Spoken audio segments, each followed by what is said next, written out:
Hello friends, good morning. நான் உங்கள் பிரியா பேசுகிறேன். எல்லோரும் எப்படி இருக்கீங்க? இன்றைக்கி நம்ம இந்த வீடியோவில் என்ன பார்க்க போகிறோம்னு பார்த்தீங்கன்னா, நம்ம டே டு டே லைஃப்பில் யூஸ் ஆகக்கூடிய சூப்பரான டிப்ஸ்லாம் பார்க்க போகிறோங்க. வீடியோவை ஸ்கிப் பண்ணாமல் பாருங்கள் ஃப்ரெண்ட்ஸ். அப்போ தான் நான் என்ன சொல்ல வரேன் அப்படின்றது உங்களுக்கு கிளியராக புரியும். ஓகே ஃப்ரெண்ட்ஸ், இப்போ நம்ம வீடியோக்குள்ளே போகலாம். வீடியோக்குள்ளே போகிறதுக்கு முன்னாடி நீங்கள் நம்மளுடைய சேனலை ஃபஸ்ட் டைம் பார்க்குறீங்க அப்படின்னா சப்ஸ்கிரைப் பண்ணி வச்சுக்கோங்க. அதுக்கு பக்கத்தில் இருக்க பெல் பட்டனையும் ப்ரெஸ் பண்ணுங்கள். அதுக்கு பக்கத்தில் இருக்க ஆல்ன்ற பட்டனையும் ப்ரெஸ் பண்ணுங்கள் ஃப்ரெண்ட்ஸ். அப்போ தான் நான் போடுற வீடியோஸ் உங்களுக்கு உடனுக்குடனே நோட்டிஃபிகேஷனாக வரும்.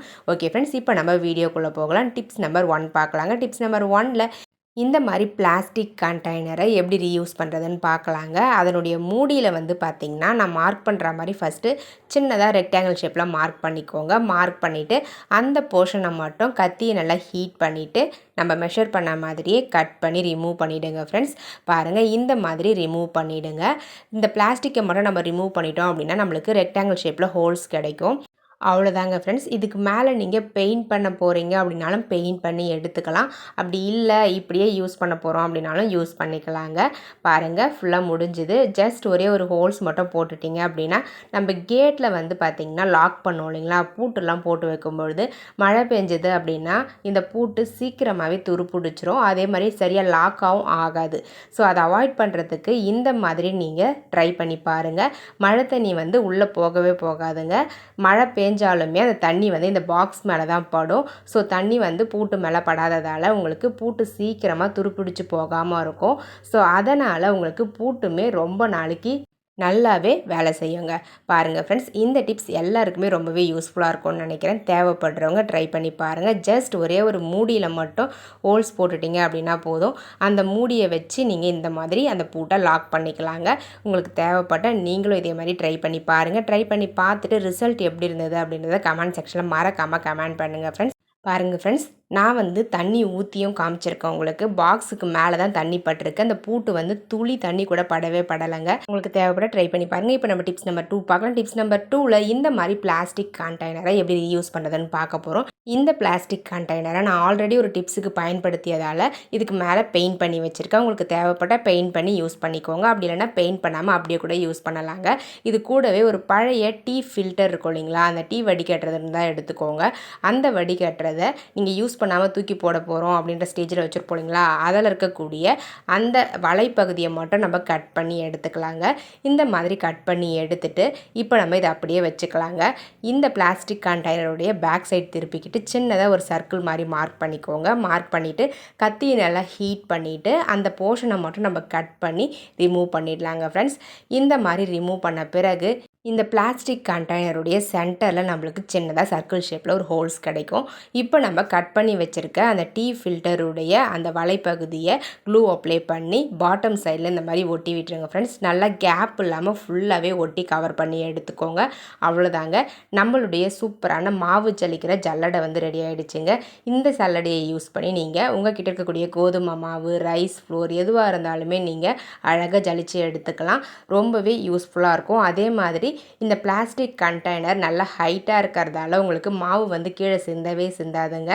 ஈஸியாக நீங்கள் ஜலிச்சு எடுத்துக்கலாம். இந்த டிப்ஸுக்கு டீ ஃபில்டருடைய வலைப்பகுதி மட்டும்தான் யூஸ் பண்ணணும் இல்லைங்க. நம்ம மாவு ஜலிக்கிற ஜல்லடையே பழசாயிடுச்சு அப்படின்னா, அதாவது அந்த வலைப்பகுதியில் சின்னதாக ஹோல்ஸ் வந்து விழுந்திருக்கும். ஸோ அந்த மாதிரி இருக்கக்கூடிய போர்ஷன்ஸ்லாம் விட்டுட்டு நல்லா இருக்கக்கூடிய போர்ஷனை மட்டும் கட் பண்ணி இந்த மாதிரி பிளாஸ்டிக் கண்டெய்னரில் அட்டாச் பண்ணி நீங்கள் இன்னொரு ஜல்லடை வந்து உருவாக்கிக்க முடியும். உங்களுக்கு தேவைப்பட்டால் நீங்களும் இதே மாதிரி ட்ரை பண்ணி பாருங்கள்.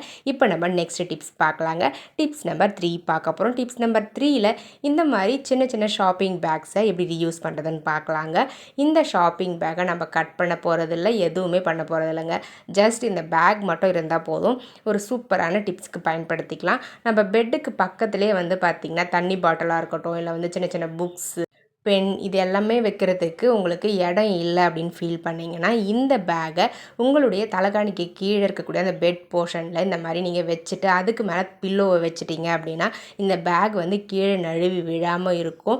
இந்த பேக்குக்குள்ளே நீங்கள் வாட்டர் பாட்டிலாக இருக்கட்டும், மொபைல், அதுக்கப்புறம் பென்னு, சின்ன நோட் புக்ஸ் இது எல்லாத்தையுமே போட்டு நீங்கள் வச்சுக்கலாம். நம்ம பெட் மேலேயே இருந்து எடுக்கிறதுக்கு ரொம்பவே யூஸ்ஃபுல்லாக இருக்கும். தேவைப்படுறவங்க ட்ரை பண்ணி பாருங்கள் ஃப்ரெண்ட்ஸ்.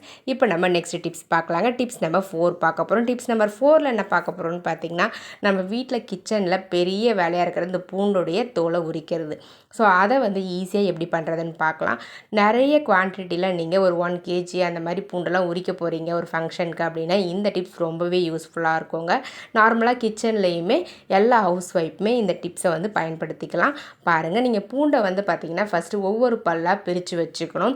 இந்த மாதிரி நீங்கள் ஒரு இடிக்கல்லை வச்சு இடித்து தனித்தனி பல்லாக வந்து பிரித்து வச்ச பிறகு நீங்கள் எவ்வளோ குவான்டிட்டியில் பூண்டு எடுத்துருக்கீங்களோ அதை போடுறதுக்கு தேவையான மாதிரி அதுக்கேற்ற மாதிரி நீங்கள் ஒரு பேக் வந்து சூஸ் பண்ணி எடுத்துக்கோங்க. இந்த மாதிரி எந்த ஷாப்பிங் பேக்காக இருந்தாலும் நீங்கள் எடுத்துக்கலாம். அந்த பேக்குக்குள்ளே இந்த பூண்டை போட்டுட்டு லைட்டாக ஒரு 5லேருந்து 6-7 முறை தட்டி எடுத்திங்கன்னா போதும். அந்த பூண்டுக்கு மேலே இருக்கக்கூடிய ஸ்கின் எல்லாமே ரிமூவ் ஆகிடும். இந்த டிப்ஸ் நீங்கள் ட்ரை பண்ணும்பொழுது பூண்டு வந்து நல்லா காஞ்சி இருக்கணும். ஈரப்பூண்டு போட்டு நீங்கள் இந்த மாதிரி பண்ணீங்க அப்படின்னா தோல் வந்து உறிஞ்சி வராது. அதனால் பூண்டு வந்து கொஞ்சம் லைட்டாக ஈரமாக இருக்குது அப்படின்னா வெயில நல்லா காய வச்சுட்டு அதுக்கப்புறமா இந்த டிப்ஸை ட்ரை பண்ணுங்கள். பாருங்கள், இப்போ நான் வந்து நல்லா அடிச்சுட்டு அதை வந்து ஒரு தண்ணி இருக்கக்கூடிய பவுலில் வந்து கொட்டி விட்டுட்டேன். கொட்டிட்டீங்க அப்படின்னா அதுக்கு மேலே இருக்கக்கூடிய தோல் எல்லாமே உங்களுக்கு மிதந்து வந்துடும். இப்போ நம்ம தோலெல்லாம் எடுத்துட்டு அதுக்கப்புறம் அடியில் வந்து பார்த்திங்கன்னா உங்களுக்கு பூண்டு இருக்கும். அந்த பூண்டை வந்து நம்ம தனியாக ஸ்ப்ளிட் பண்ணி எடுத்துக்கலாங்க. 1 கிலோ பூண்டாக இருந்தாலும் 10 நிமிஷத்தில் நீங்கள் உரித்து எடுத்துக்க முடியும். இந்த டிப்ஸை ட்ரை பண்ணிங்க அப்படின்னா பாருங்கள், எல்லா ஸ்கின்னுமே உங்களுக்கு ரிமூவ் ஆகிடுச்சுங்க. ரொம்பவே ஈஸியாக இருக்கும். அந்த டிப்ஸ் ரொம்பவே யூஸ்ஃபுல்லாகவும் இருக்கும்னு நினைக்கிறேன். எல்லாருக்குமே தேவைப்படுறவங்க ட்ரை பண்ணி பாருங்கள். ட்ரை பண்ணி பார்த்துட்டு ரிசல்ட் எப்படி இருந்தது அப்படின்றத கமெண்ட் செக்ஷனில் மறக்காமல் கமெண்ட் பண்ணுங்கள். இந்த பூண்டு வந்து காஞ்சி இல்லை ரொம்பவே ஈரமாக இருக்குது அப்படின்னா மழை காலமாக இருக்கும் பொழுது காய வைக்க முடியாது. அந்த நேரத்தில் நீங்கள் ஒரு கடாயில் வந்து பூண்டை ஒவ்வொரு பல்லாக தனியாக உரித்த பிறகு போட்டு அந்த ஸ்கின் மட்டும் ஹீட் ஆகிற மாதிரி சூடு பண்ணிவிட்டு அதுக்கப்புறம் ஆற வச்சுட்டு நீங்கள் இந்த டிப்ஸை ட்ரை பண்ணலாங்க. பாருங்கள் ஃப்ரெண்ட்ஸ், எவ்வளோ ஈஸியாக வந்து உரித்து எடுக்க முடியுதுன்னு சொல்லிட்டு. இந்த டிப்ஸுக்கு உங்கள் கையில் நகங்கள்லாம் இருக்கணும்னு அவசியமே இல்லைங்க. நகமே இல்லை சுத்தமாக அப்படின்னா கூட ஈஸியாக நீங்கள் இந்த ஸ்கின்னை வந்து ரிமூவ் பண்ணிட முடியும். பாருங்கள், ஃபுல்லாகவே உரித்து முடிச்சாச்சு. நான் 2 பூண்டு எடுத்துருந்தேன். 2 பூண்டையுமே ஈஸியாக வந்து உரித்து முடிச்சிட்டேங்க. அவ்வளோதாங்க. நீங்கள் ஜஸ்ட் அந்த பூண்டை ஒரு பேக்குள்ளே போட்டு அடிச்சிங்கன்னா போதும், ஈஸியாக ஸ்கின்னை ரிமூவ் பண்ணிடலாம். இப்போ நம்ம நெக்ஸ்ட் டிப்ஸ் பார்க்கலாம். டிப்ஸ் நம்பர் 5 பார்க்க போகிறோம். டிப்ஸ் நம்பர் 5ல் என்ன பார்க்க போகிறோம்னு பார்த்தீங்கன்னா, உங்கள்கிட்ட இந்த மாதிரி பழைய ஷாக்ஸ்லாம் இருக்குது அப்படின்னா அதை தூக்கி போட்டுறாதீங்க. அதை வந்து ஒரு சூப்பரான க்ளீனிங் டிப்ஸ்க்கு நம்ம பயன்படுத்திக்க முடியும். ஜஸ்ட் அந்த ஷாக்ஸை வந்து நல்லா வாஷ் பண்ணி முடித்த பிறகு இந்த மாதிரி உங்களுடைய கைகளில் வந்து போட்டு விட்டுக்கோங்க. போட்டுட்டு நான் ஃபோல்ட் பண்ணுற மாதிரி ஃபோல்ட் பண்ணிங்க அப்படின்னா உங்களுக்கு டிஸ்டர்பன்ஸாகவே இருக்காது. இப்போ நம்ம இந்த ஷாக்ஸை யூஸ் பண்ணி நம்ம வீட்டில் இருக்கக்கூடிய நிறைய போர்ஷன்ஸை க்ளீன் பண்ண முடியுங்க. ஃபார் எக்ஸாம்பிள், நீங்கள் டைனிங் டேபிள் க்ளீன் பண்ணலாம், கிச்சன் மேடையை க்ளீன் பண்ணலாம், கேஸ் அடுப்புக்கு மேலே வந்து க்ளீன் பண்ணுறதுக்கும் யூஸ் பண்ணிக்கலாம், ஃப்ரிட்ஜை க்ளீன் பண்ணுறதுக்கு ரொம்பவே யூஸ்ஃபுல்லாக இருக்கும், டோர்ஸ், விண்டோஸ் இந்த மாதிரி எல்லா இடங்களையுமே நம்ம க்ளீன் பண்ணுறதுக்கு இந்த ஷாக்ஸ் வந்து ரொம்ப ரொம்ப யூஸ்ஃபுல்லாக இருக்கும். நம்ம டைரெக்டாக கைக்குள்ளே போட்டு க்ளீன் பண்ணுறதால அழுக்கு இருக்கக்கூடிய இடங்களை நல்லா அழுத்தி தேய்ச்சி க்ளீன் பண்ணுறதுக்கு ரொம்பவே யூஸ்ஃபுல்லாக இருக்கும். ஈஸியாகவும் இருக்குங்க. பாருங்கள், ஜஸ்ட்டு நம்ம ஷாக்ஸ் மட்டும் கையில் போட்டுட்டோம் அப்படின்னா சோப் வாட்டர் இருக்கக்கூடிய ஒரு தண்ணியை பவுலில் வச்சுக்கிட்டு அந்த தண்ணியை தொட்டு தொட்டு ஈஸியாக க்ளீன் பண்ணி முடிச்சிடலாம். இதுவே நம்ம ஒரு தனியாக துணி வச்சு க்ளீன் பண்ணுறோம் அப்படின்னா அந்த அளவுக்கு கம்ஃபர்டபுளாக இருக்காது. இந்த மாதிரி நீங்கள் ஷாக்ஸை போட்டுட்டு க்ளீன் பண்ணிங்க அப்படின்னா ஈஸியாக வேலை முடிஞ்சிடுங்க. பாருங்கள், அழகாக வந்து நீங்கள் ஃப்ரிட்ஜை க்ளீன் பண்ணி எடுத்துக்கிறதுக்கு ரொம்பவே யூஸ்ஃபுல்லாக இருக்கும். ரொம்பவே இடுக்கமான இடங்களில், அதாவது கை போக முடியாத இடங்களில் கூட ஈஸியாக நீங்கள் க்ளீன் பண்ணி எடுத்துக்கலாம். இந்த மாதிரியான இடுக்கான இடங்களை க்ளீன் பண்ணுறதுக்கு இந்த ஷாக்ஸ் நம்ம யூஸ் பண்ணோம் அப்படின்னா ரொம்பவே கம்ஃபர்டபுளாக இருக்கும். அதே மாதிரி நான் ஸ்விட்ச் போர்டும் வந்து பார்த்திங்கன்னா இதில் தான் க்ளீன் பண்ணி எடுத்துக்கிட்டேன். எவ்வளோ தான் அழுக்கு படிஞ்சிருந்தாலுமே நல்லா அழுத்தி தேய்ச்சி க்ளீன் பண்ணுறதுக்கு ரொம்பவே கம்ஃபர்டபுளாக இருக்குங்க. உங்களுடைய நேம் நம்மளுடைய சேனலில் வாசிக்கணும்னு ஆசைப்பட்டீங்கன்னா உங்களுடைய பாசிட்டிவ் கமெண்ட்ஸை இந்த வீடியோவுடைய கமெண்ட் செக்ஷனில் பதிவு பண்ணுங்கள். கண்டிப்பாக நெக்ஸ்ட் லாங் வீடியோவில் உங்களுடைய நேமும் வாசிக்கப்படுங்க. பாருங்கள், நான் ஸ்விட்ச் போர்டெலாம் க்ளீன் பண்ணி காமிக்கிறேன்.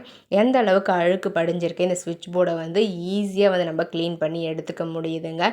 இதில் படிஞ்சிருக்க எல்லா அழுக்குமே நம்ம டைரெக்டாக கை வச்சு க்ளீன் பண்ணுறதால அழகாக வந்து தேய்ச்சி எடுக்கிறதுக்கு ஈஸியாக இருக்குது. இதுவே நம்ம ஒரு கிளாத் வச்சு துடைக்கிறோம் அப்படின்னா நம்மளுடைய ஃபோர்ஸ் மொத்தமே வந்து பார்த்திங்கன்னா நம்ம துடைக்கும் போது அந்த அளவுக்கு வந்து ரிசல்ட் கொடுக்காது. இப்படி நம்ம க்ளீன் பண்ணும்பொழுது ஈஸியாக வந்து க்ளீன் பண்ணி முடிச்சிடலாங்க. பாருங்கள், நான் க்ளீன் பண்ணி முடிச்சுட்டேன். உங்களுக்கு தேவைப்பட்டால் நீங்களும் இதே மாதிரி ட்ரை பண்ணி பாருங்கள்.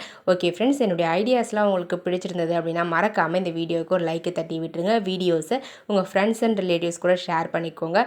மறக்காமல் நம்மளுடைய சஞ்சு கிரியேட்டிவ் கார்னர் யூடியூப் சேனலை இன்னும் நீங்கள் சப்ஸ்கிரைப் பண்ணாமல் பார்க்குறீங்க அப்படின்னா சப்ஸ்கிரைப் பண்ணி சப்போர்ட் பண்ணுங்கள். அதுக்கு பக்கத்தில் இருக்க பெல் பட்டனையும் ப்ரெஸ் பண்ணுங்கள். அதுக்கு பக்கத்தில் இருக்க ஆல் பட்டனையும் ப்ரெஸ் பண்ணுங்கள் ஃப்ரெண்ட்ஸ். அப்போ தான் நான் போடுற வீடியோஸ் உங்களுக்கு உடனுக்குடனே நோட்டிஃபிகேஷனாக வரும். நீங்களும் நான் வீடியோஸ் அப்லோட் பண்ணதுமே என்னுடைய வீடியோஸை பார்க்க முடியுங்க. ஓகே ஃப்ரெண்ட்ஸ், இதே மாதிரி இன்ட்ரெஸ்டிங்கான ஐடியாஸ் வர நெக்ஸ்ட் வீடியோவில் பார்க்கலாம். தேங்க்யூ ஃபார் வாட்சிங் my video. Thank you so much. Bye.